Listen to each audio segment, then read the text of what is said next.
Hello everyone. तो आज हम बात करेंगे ड्रामा सीरियल मन मस्त मलंग काफ़ी ज़्यादा इंटरेस्टिंग बन चुका है और आप देखेंगे आने वाले एपिसोड में कि यहाँ पर रिया और कबीर के दरमियान दोनों में बहुत ही ज़बरदस्त लड़ाई हो जाती है। कबीर बार बार सफाई दे रहा होता है रिया को, लेकिन रिया कभी भी मानने के लिए तैयार नहीं होती और वो उनको यही कहता है कि मुझे तलाक लेनी है आपसे, क्योंकि अब जो मेरे सामने हो चुका है वो तो अब मैं बिल्कुल भी बर्दाश्त नहीं कर सकती। यहाँ तो वफा भी उनकी बहन भी दोनों की दरमियान लड़ाई हो जाती है,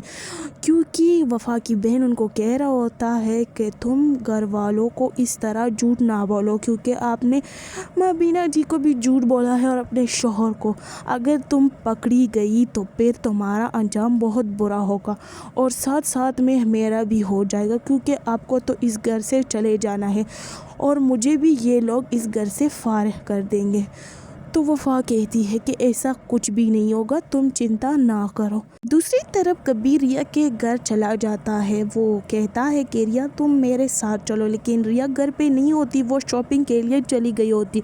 और यहाँ पर अस्मा का यार कबीर को देख लेता है और उन पर गोली ही चला देता है। किसी को भी कुछ खबर नहीं होती कि कबीर पर किसने गोली चलाई है। यहाँ पर वफा एक्टिंग करने लगती है कि मेरी तबीयत बहुत ही ज़्यादा ख़राब है और मैं कुछ आराम करना चाहती हूँ, लेकिन यहाँ पर मुबीना और उनके शौहर दोनों को पता चल जाता है कि वफा प्रेग्नेंट नहीं है और वो हमसे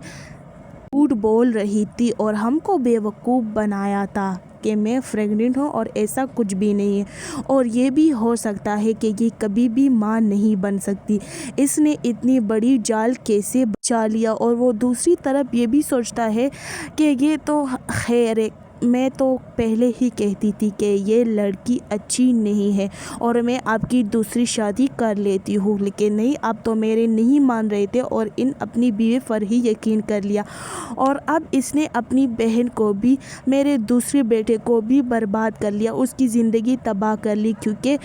ये तो पहले ही ऐसी है कि इसने अपनी बहन को भी अपने जैसा बना लिया और मेरी अच्छी खासी ज़िंदगी बर्बाद कर ली मेरी